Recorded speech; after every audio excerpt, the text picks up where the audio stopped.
Good morning, everyone. I am so glad to be here. And let me get discombobulated here. Larry told me when I came in that because I always sit in the front seat that you're going to start charging me for the seat.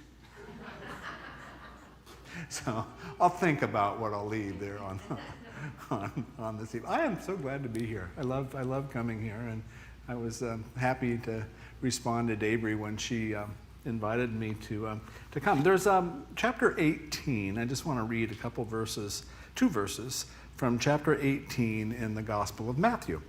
And in the chapter 18,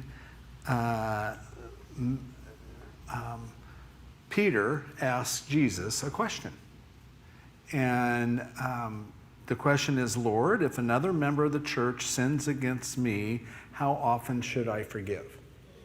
And maybe if you remember, do I forgive 7 times? Do I forgive 12 times? Do I forgive, how often do I have to forgive? And Jesus' answer seems to say, you have to forgive a lot. That's basically it's basically his response. So as a pastor, I always think about, what do you think prompted Peter to ask that question in the first place? Because as a pastor, I get asked questions in my 40 years. I get asked questions all the time, and I'm always a little worried when somebody comes up to me and the first question out of the box is there a hell? Well, if you want to make one, but what prompts you to ask that question? And so what's going on in your life that you want to ask that question? So I have the same question about Peter. What prompts him to say, Lord, if another member of the church sins against me, how often should I forgive? So is Peter's question, is Peter interested in sin? Or is Peter more interested in forgiveness? Because the two are found.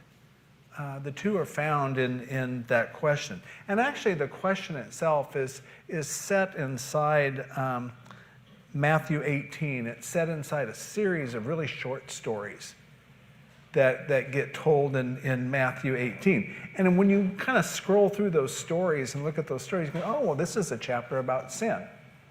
And you think, oh, this must be about sin. But when you read through it, there's just enough forgiveness that gets mixed in. There's just enough forgiveness that gets mixed in. It kind of makes you wonder, what's the point of this chapter? What point is Matthew trying to make as I read through this chapter? Given the flow of the words that you find in chapter 18, it doesn't surprise me that Peter asked the question. As for the answer that Jesus gives, I call that answer classic. That is classic Jesus. That's Jesus on display in a really full and delightful way. Chapter 18, have you ever had a text thread that you have to go back and look at your text thread to find out what the text thread, what's going on in the text that somebody just sent you? Yeah, and so you go back, have you ever done that? Scrolled back through and scrolled up to see what's going on. That's what chapter 18 is like. You have to kind of back up in chapter 18 as you read through it to remind yourself, what's the subject in the first place? Chapter 18 is like a big text thread. Is the subject sin or is it forgiveness? And of the two, which one are you more interested in? And of the two, which one do you find easier to embrace? So we're going to start, because I've been kind of pointed in this way, we're going to put some definition on sin, or I'm going to put a definition on sin, and we'll do the work of forgiveness together. But I have a reason, for the unforgivable sin. I have a reason for the title of this message. I just didn't pull it out of the clear blue sky. I have a reason for the title of this message. And my reason is interested in both sin and forgiveness. And I can tell you right now, probably more than anything else in my ministry, I have been thinking about this day and this message for a long, long time. And I can even tell you how long. I can give it a date. I've been thinking about this moment since August 23rd, 1989. So how many, 35 years and a couple months maybe? Is that right? Yeah, almost 2 months. 35 years. And a bit of history happened on that day. There's history on every day. But there's a bit of history happened on that day that pointed me to this day. You know, I don't think about August 23rd, 1989 every day. I don't. But I think about it enough that this idea of unforgivable sin has never really escaped my thought process. Now, this may sound, I'm going to say something, and it may sound odd to you, and after I say it, you probably will recommend, he needs deep analysis. You know, and that's okay. If you want to recommend deep analysis for me, join my mother, okay? But I think, but almost every time I attend a Major League Baseball game, it triggers me to think about unforgivable sin. Every time I go to a Major League Baseball game. And then on September 30th of this year, 2024, something happened, another piece of history happened, that triggered me to take on this subject. What's been on my mind for 35 years, the nature of sin and its relationship to forgiveness. Now, before putting some definition upon the word, let me first disclose I adore Major League Baseball. I don't look like it, but I do. I adore Major League Baseball. I love everything about the game. Everything about the game. And the biggest thing I love about the game, I love the experience of attending one. I don't think, I don't think there's anything quite like it, attending a Major League Baseball game. So there's a picture, I don't know if you have it, but this picture, did it get up there? Let's see, there you go. That's my husband, David. And we are at a Royal, this is my favorite picture of us together. And we are at a Kansas City Royals game. And this is post-pandemic. So it's one of the first games we got to go to. Remember how you couldn't go to the games and you had to sit away from each other. This is one of the first games we got to go to after the pandemic moved on. And so it started to rain at the game. And we weren't going to budge because it was the first game we got to go to. And so I brought an umbrella, and we just put the umbrella up. And have you ever looked at your phone and look at the radar on your phone to see where's the thunderstorm? We do that in Key West a lot. You know, and so I got my phone out. I said, oh, David, we can stay here. This cloud is just over the stadium, and it's going to move on like an hour later.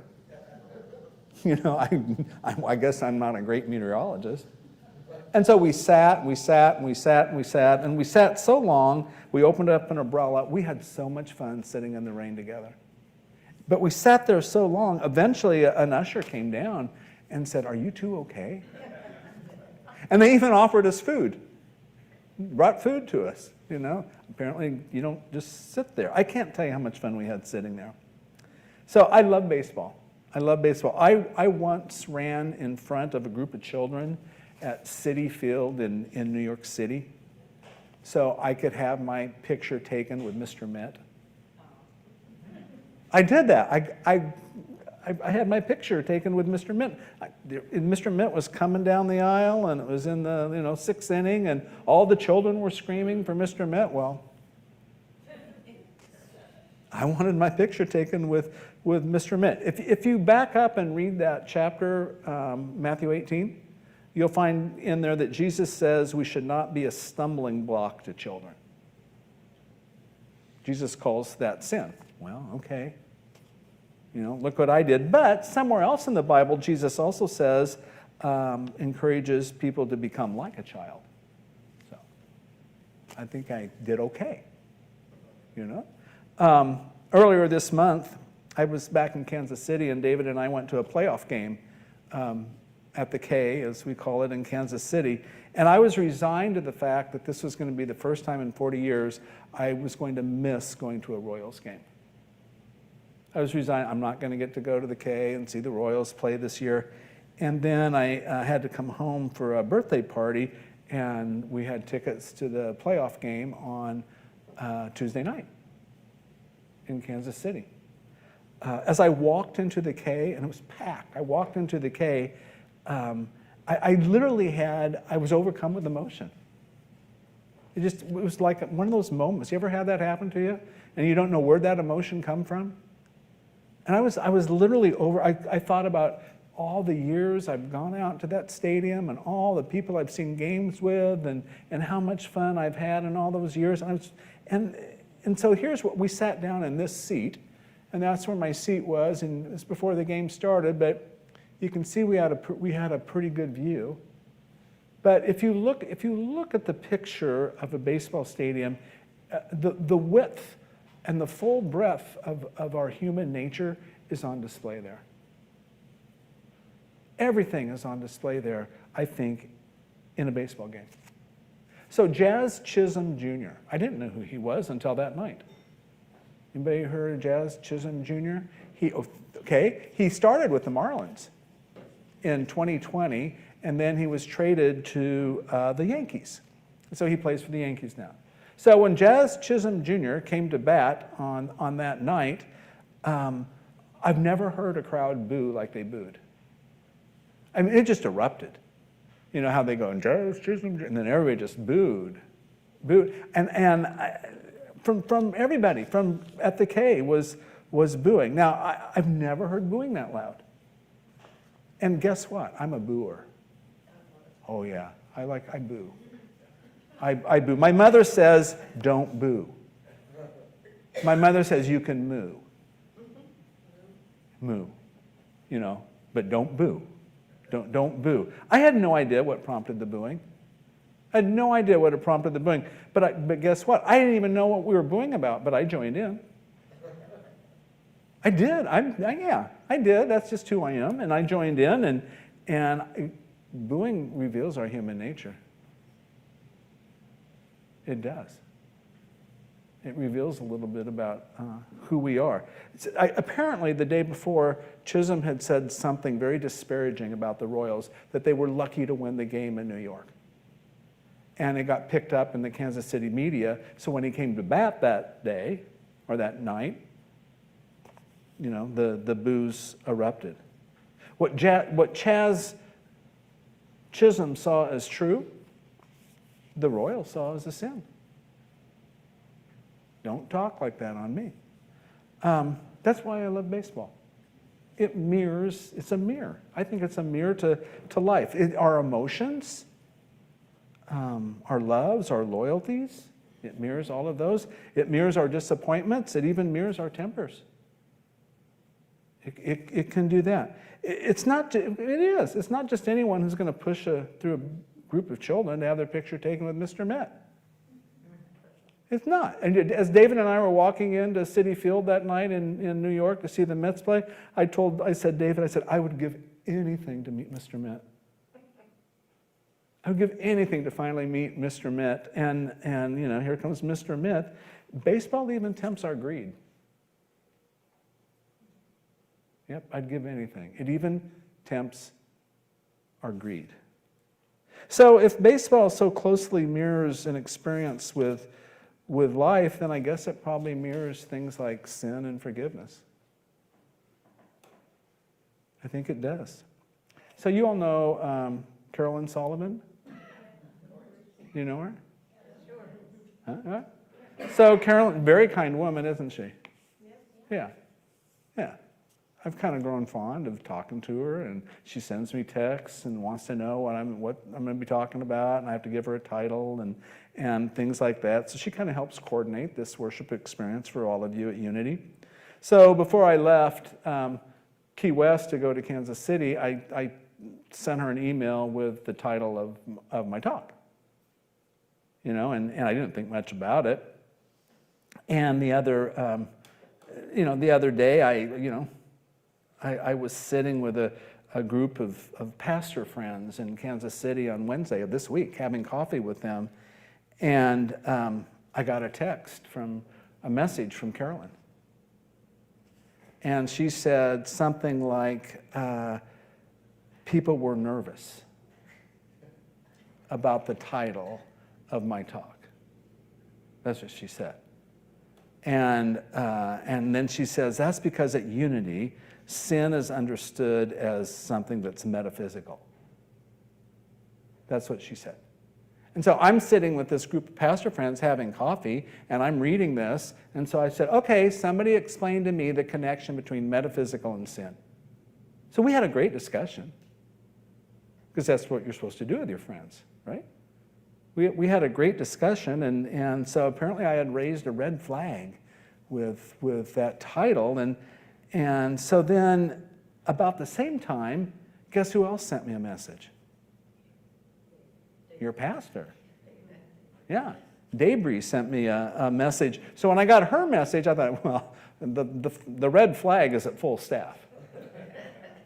What am I going to do with this? The red flag is at full staff. So Pastor Debris, in her very beautiful, gentle manner, because that's just the nature of who she is, she wanted me to know that sin at Unity is understood, and I quote her, as missing the mark.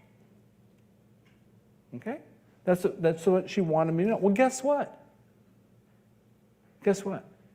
That's how I understand sin, too. As missing the mark. I guess that makes me metaphysical. I don't know. But that's how I understand sin, missing the mark. Missing the mark with the plan of the divine. You just talked about the divine. Missing the mark. Do you think it's in the plan of the divine that I should boo at somebody that I don't even know? No, I'm just being honest. No. Yeah, thank you. Yeah. I missed the mark, didn't I? I got caught up in the moment. And as in life, there's a lot of missing the mark that happens in baseball. Baseball is a game of inches. It's a game of chalk lines. Did the ball land on the line here, or did the ball land on the line over here? It's a game of missed swings. You ever missed a swing in life? It's a game of foul balls.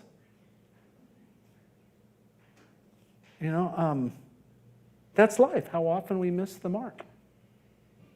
And so Peter asked Jesus, Lord, if another member of the team misses the mark and hurts me, how often do I have to forgive? How often? Now, Peter's question is really not so much about sin as it is about what? Forgiveness. Yeah, it is. It is a question about forgiveness. When someone's mark missing impacts your seat in the metaphorical or the metaphysical baseball stadium of life, how easy is it for you to change seats and move on? How easy is it for you to do that? The other night I'm a Mets fan. The other night I watched the Mets and the Dodgers play on Friday night, and I counted how many batters got hit by wild pitches in the Friday night game between the Dodgers and the Mets. Something like 3. Yeah, I think it was at 3, yeah. And so the Mets, Pete Alonso, I adore Pete Alonso, the polar bear.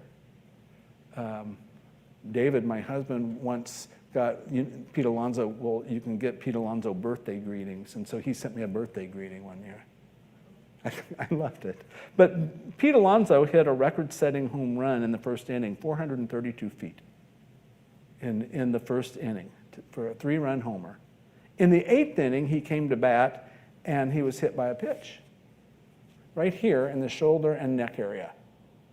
And I was watching. I go, oh, my gosh, don't hurt Pete Alonso. We can't afford that to happen right now. Did you know that pitchers often do that on purpose?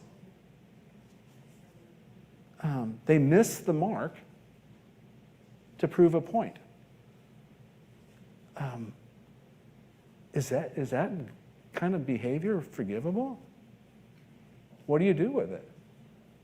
Have you ever missed the mark to prove a point? I bet somebody in this room has. See what I mean? Baseball mirrors life. So in his book, there's a book called Baseball as a Road to God. Right? Baseball as a Road to God. Anybody ever read it? It's written by a man by the name of John Sexton, who's a retired president of New York, of NYU. Okay? He's the one who wrote it, and he just happens to love baseball.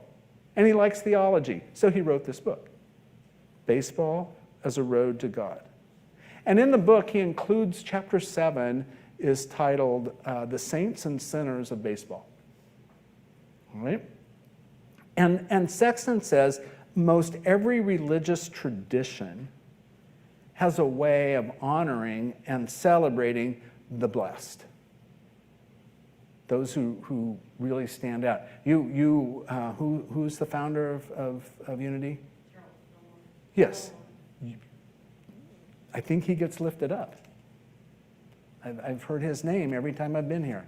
Kind of like we do in the United Methodist tradition, we lift up, what's his name? Charles Wesley. John Wesley. But yeah, so he gets lifted up, and most religious traditions have a way of celebrating the blessed. We sometimes call them saints. The saints of our tradition. And in his book, John Sexton says that baseball is no different. It has a way of lifting up and celebrating its saints. And it's called Cooperstown, New York. Right? You get enshrined into the Baseball Hall of Fame. Saintly legends of the game. Those whose achievements in the game stand above the rest. Those whose achievements in the game hit the mark more than they missed the mark. And they're enshrined into baseball's Hall of Fame. But what happens when a legend isn't a saint? So on August 23rd, 1989, Cincinnati Reds legend Pete Rose was banned from the game forever. Forever. And he's banned from the Hall of Fame. They're not going to let him in. And the reason he was banned was because he bet on the very games in which he played and managed. I guess we call that missing the mark when you do something like that. And so for it, Rose, whose playing achievements are nearly unmatched. When you look at the list of achievements that Pete Rose accomplished in Rice, for missing the mark, he received a lifetime ban. A lifetime ban that has now followed him into his death. He died on September 30th of this year. Will there ever come a day when baseball forgives Pete Rose, who once said, I read this in the book, who once said, there are murderers who serve a sentence and get out. I got life. For gambling. Rob Manfred is the current commissioner of Major League Baseball. About Pete Rose, after he died, the commissioner said, it is not in my authority to make a decision about letting Pete Rose into the Hall of Fame. Any debate over the eligibility of Pete Rose into the Hall of Fame, and I quote the commissioner, he said, must take place in a different forum. Huh? All right, what would that forum be? Yeah, I'm thinking, you mean like the one in the conversational thread where Peter asked Jesus, Lord, if a member of the team sins against me, how often should I forgive? And you know what Jesus says? Every time they come to bat. every time they come to bat. I don't know, I'm just saying, I think baseball mirrors life, and I, for one, am glad it does, because I get up there and I bat around and I miss the mark every time they come to bat. Amen.